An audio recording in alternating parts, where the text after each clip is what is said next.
Last night, I watched the conclusion of the child molestation in Hollywood. What was Quiet on the Set. Quiet on the Set, yeah. Did you watch it? I did. So they had the other one leading up to it, so I got to watch leading up to the new one. Then I watched the new one, and I got to be honest with you, I watched probably 3/4 of the new one, and then I was like, all right, it's enough. I watched most of it. Probably about the same, maybe a little bit more than you, but okay, did you watch the first one? Yes. How about that crazy pedophile guy that was keeping tokens in Ziplocs? Yeah, that's wild. And then writing in his diary. And that guy, and writing that he's a pedophile in the diary and everything else. Yeah, that guy, complete pedophile crazy. Mr. Pickles, complete pedophile crazy. The other guy, Dan Snyder, I think just kind of fat, bossy guy. Bossy, yeah, because they were trying to like put stuff on him. They were like, there was a interview that they did, and they did it in a hot tub, and Amanda Bynes was in a swimsuit, and he was in there too. He was fully dressed in like regular clothes, jeans, button-up shirt. She was wearing a one piece. She was like 13 years old. They were nowhere near each other. It was funny. It was trying to be funny. Like, look at me. I'm the producer. I'm fully dressed in a hot tub with the star of the thing. He definitely was power hungry and verbally abusive and probably created a hostile work environment, but should not be lumped in with the child molesters. I don't think so at all. Yeah, he's got the look, though, which makes it easy. He's got the look. He's got Fogel. He looks like Jared Fogle. And it also seems like he kind of knew. Like he was Didn't say anything? Well, yeah, didn't say anything. Like almost knew about Mr. Pickles, but was like, you're going to get him to do. So hard to talk about a child molester named Mr. Pickles. Yeah. Right. But like Dan Snyder or whatever, like it just seems like he may have not touched a kid, but he definitely knew kids were being touched. But I also think that I worked with a fat loser one time, and I also think that the fat loser that grows up in high school as the fat loser, fortunately for me, I didn't become a fatter loser until I was older. When I was in high school, I did okay. I had a girlfriend since my sophomore year of high school. I started getting laid in college right early, so I never was a fat loser. I think that kid was a fat loser his whole life, and then once he became famous and he was on head of the class, was probably still a loser. Then when he started hanging around the young kids and getting the power, and they started treating him like he was somebody like special, I think he fed off of that. And I don't think he had any problem with the young girls being around him. I don't know that he necessarily wanted to touch them, but if they were young hot girls and they were looking to him like he was the tough guy and the power hungry guy, the power having guy, I think he thrived off of that. Right. Yeah, but you still can't hire pedophiles. Well, I don't and keep them keep them around. I don't think he knew. Do you think he knew? I feel like he did. In those worlds, in those circles, it's hard not to know those things. I don't know, man, because they seemed genuinely shocked when he did, or the kids did. Everybody did when Mr. Pickles got arrested because every time you say Mr. Pickles, it just doesn't. What was his name? We only know that Brian Peck was his name. Okay, can we call him Brian Peck? He played a character called Mr. Pickles. Listen, I know. If you lined up 1,000 people and told me their names, this guy's this guy's Mr. Pickles, I go, pedophile. Mr. Pickles is pedophile. Yeah. You know who I am most disappointed out of all of this? Yes. Who? Taron Killam. No. Oh. Taron Killam. Oh, damn. Ray Romano. Because for eating the pickle? Yes. Yeah. If you're Ray Romano and you're a funny guy and you get it and you understand things, you're gonna be in a bathroom and we're gonna put a pickle through a hole and then you're gonna hold it with both hands and eat it and go like you know what they're doing. Exactly. Yeah. I'd be like, yeah, bro. I can't do Ray Romano, but this is weird. Come on. You got to turn down the pickle. But that's the other thing. But that was an on-running gag for them. Still. So, but what do they have on him to make him do it? Is now what you got to think. But I mean, I'm just saying that's the way you have to think. If he's a comedian, he knows what they're doing, and he still went along with it, and he put himself in that position, what do they have on Ray? Or what's he getting out of it? Yeah, that's his humiliation ritual. But that's the thing, though, is like, think about that. If that was offered to you, you'd go, yeah, I get that it's a running gag, but I'm not doing the whole glory hole pickle and me loving it, and doing all that goof. Stuff. Let's figure out something else. Yeah, they also had a lot of things where girls would have fluid squirt on their face. Yeah. But I didn't get. So they showed the one with, I forgot who it was, but he was trying to open up a something, and it was they couldn't get it open. A girl was saying she couldn't get it open. Then they bring in a syringe and they squirt it in Jamie Lynn Spears' face. I didn't think it was. I mean, that's an old gag of something blowing up in your face. Yeah, some of the stuff was like, I don't know whether that's something, but then when you put it all together, you go, yeah, probably. The one with the iCarly girl on her knees with the drinking fountain spraying into her mouth. Yeah. I was like, whoa, yeah. That was a little weird. Yeah. And if everything on their face is white, you know what I mean? Yeah. Like, because you could do Kool-Aid, you could make it red, you could slime for Nickelodeon. They slime people, which is green. Yeah. It doesn't have to be white. If I they think you go, have a dirty mind. I think you just don't.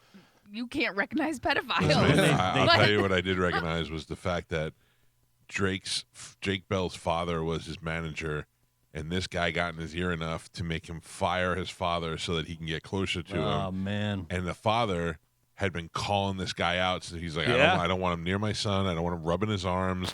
I don't want him getting close. And then they pushed the father away, and then he molested the kid. And he even said to the mother who took over, they were divorced and stuff, and he goes, it broke my heart. He goes, but that's what my son wanted. So I turned over all his financial stuff and everything else to the mother and gave her all the documents and everything.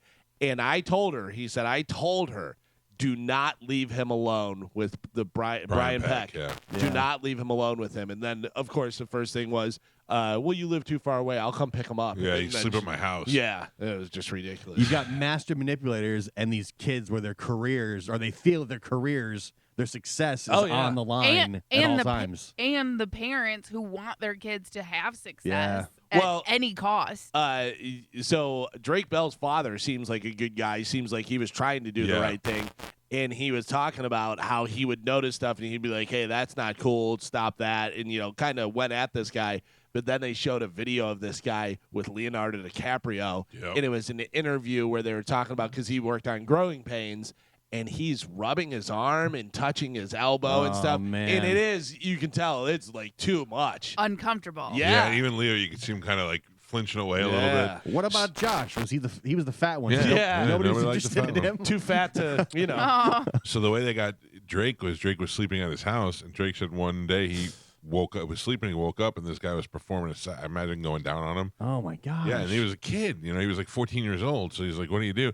I was surprised at how much was able to go on, because he wasn't young enough where you can't. Like, I'm telling you, my son at 14, if you were to try that on him, he would turn around and punch you.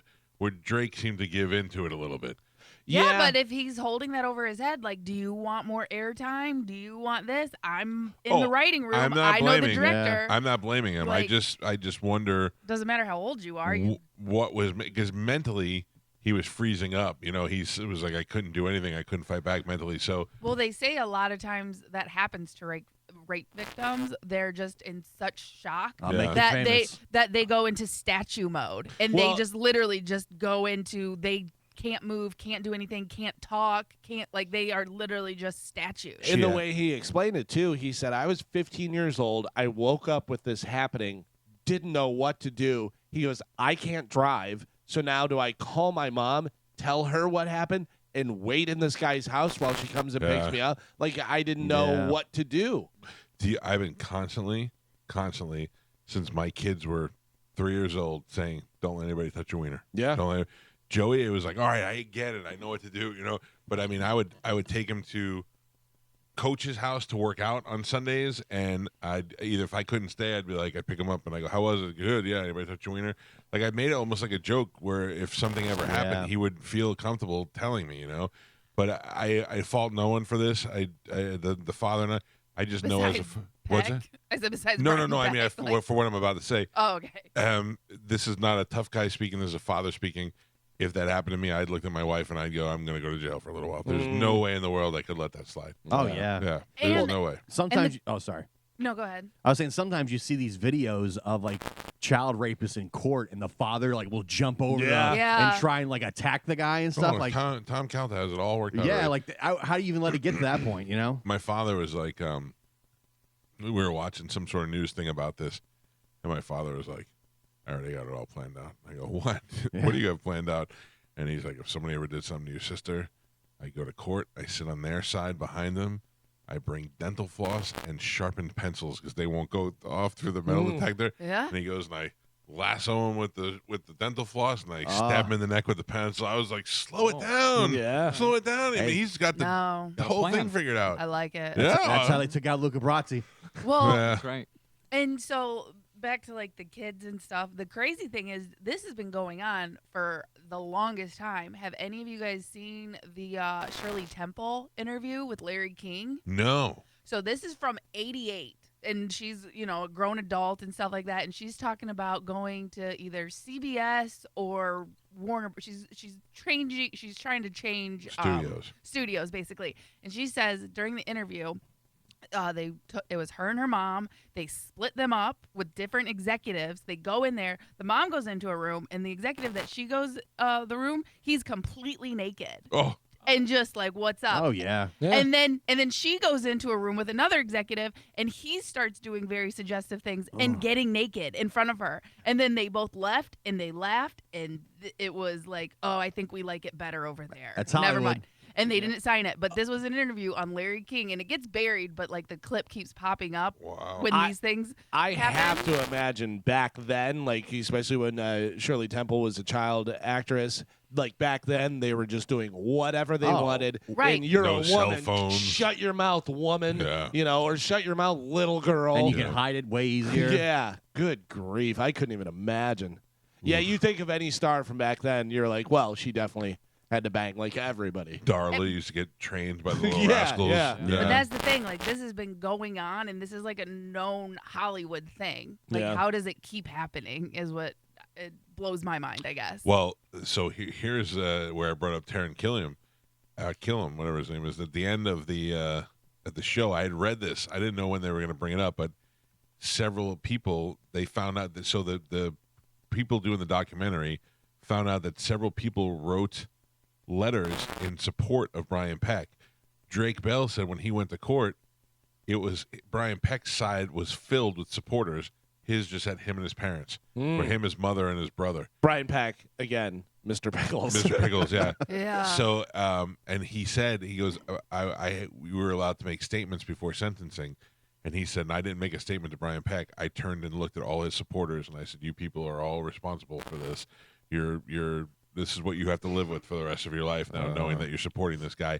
So when the documentary crew hears this, they motion to unseal a file from that hearing in which 20-plus people wrote letters in support of Brian Peck, including James Marsden, the actor. Oh, yeah. Taron Killam, the actor.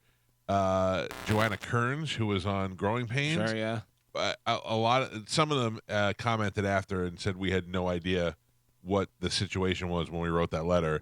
But some of the other ones were just like, no, he's a great guy, and we'd work with him and work with him again. And So I wonder, if it was prior to the court case becoming public that it was good, this guy's going to court. If it was just, hey, I work, say that you and I stopped working together 5 years ago, and I said to you, hey, Mike, do me a favor. I'm trying to get a new job. Can you just write me like a letter of recommendation thing, or about my character? Or whatever? But some of the letters, a lot of them, admitted that he had done it, but said that he must have been under extreme temptation to do it. Yeah, it's a kid's fault. Yeah, that's basically, they were like, all these letters were victim shaming. They were saying, he was under, the circumstances must have been manipulated, and he must have been under extreme, there must have been a lot of flirting and courting, and it was it must really, have been the kids' fault Yeah. for being too sexy. Yeah, Yeah. those sexy kids, man. Yeah, but and They'll get also, ya. and think about all the people that wrote those letters. Did he do this to them? Did he help their career? Did they know about it and they're just trying to bury it? All of the in- people that wrote letters, or most of the ones that they showed, were actors who he's known and worked with for a long time, and they were and are all successful, good and- looking. Yep. Oh wow, Yeah. They do it Crazy, together. huh? Did they have Yeah. a little setup thing? Hey, if you're nice to me, I'll let you meet James Marsden. Yeah. Yeah. Wow, that was crazy. Where's Mr. Pickles now? So Did he Mr. go to Pickles went jail? to jail, but he only did 16 months in jail. And then I believe when he got out, he was hired again by another studio. Oh wow. Yeah. Like Sean he's currently, or he's dead, or what? I don't know. I don't He's know alive. now. Yeah, I don't know what he's doing now, but this has got to be pretty embarrassing for him. By the way, wasn't that a Sidney Poitier movie? Mr. Pickles Goes to Jail. No. Yeah, it was hard to watch. It was hard to watch. I'll tell you, I have a lot of respect for Drake Bell to come forward and have to deal with this stuff. You could tell he's probably been tortured his whole life dealing with it, and this was his way of getting it off his chest, but also being able to, protect other kids. The one thing that really got me really bad was they were kind of asking him what happened, and he said, "I don't know how to verbalize that." And he goes, "Picture the worst possible situation and scenario you could think about." And that happened, and I just thought him getting butt raped by Mr. Pickles, right? And that turned out, because when the court documents came out, it came up that he was sodomized, that he was forced oral sex, that he had forced him to make videos. Yeah. So this says Brian Peck currently lives in Los Angeles, California. TMZ reported that the former voice actor was seen running into his house from paparazzi on March 7th, 2024. So just last week. He still works in Hollywood, according to IMDb. His latest work was Making Apes, the artist who changed film. Turned out he banged the apes. Oh. Yeah. Wow. I don't know. It was really difficult. Human bang ape. It was really difficult to watch because, having kids just made it worse. I wanted to kill everybody after watching that. But, these people coming forward hopefully will, telling their story and making it, real, will help other people protect their kids. But what's sad is he's still working in Hollywood. Yeah. Like, people know this happened. They're People still know hiring this him. is true, and they're still hiring him. And, it really makes you go back and go, oh, Drake Bell last year, what a lunatic. He went missing and all this stuff. We didn't know this. Right. Amanda Bynes, look at her, how crazy she is. All these different child actors that you go, look at this crazy. Britney Spears, all the different ones. And you're like, look how crazy. What made them crazy? Maybe that they were getting raped by adults when they were children. Yeah. And no one listened to them or took care of them their whole lives. And now they're just rich, crazy people that you're like, oh, your life's so bad, you're rich, blah, blah, blah. Meanwhile, you didn't know what was happening to them as a kid. And I think most of them are just like self-medicating. Sure, yeah. Absolutely. To try and put that stuff behind them. Yeah, you see that all the time. Yeah. The Britney Spears and Amanda Bynes are two examples of people who just are drained. You know what I mean? Like, they're mentally just drained. And we really don't know what the details are, but after seeing this show, then even if it's not sexual, just the fact that they were just, as kids, they were workhorses. It's enough to make them go crazy. They even brought that up in the thing, not sexual stuff, whatever, but they said that they would a lot of times be like, hey, we need you to do this. And the one kid looked at his mom and said, hey, we're breaking the child labor laws again. Say, I got to stay late, Yeah. And not even as a kid. Like, think about Britney Spears, the conservatorship that she's been under since she was like in her 20s. Yeah. She couldn't have kids if she wanted. They were forcing her to take birth control and other medications. And I mean, like, and then you're looking at her, she's like, oh, she's crazy dancing in her living room. It's like, well, she was forced to do this. Her dad made her do the Vegas residency for the last like 3 years. Yeah, even Elvis. Look at Elvis. Yeah. Elvis lost his mind towards the end, I felt really bad for Drake Bell, but I really thought he was brave by coming out and doing all this. For sure. So uncomfortable. I can never watch Everybody Loves Raymond ever again. Wait. Just not the same. I just want to know what Ray did. What do they have on Ray? What's that, Ray? Come on.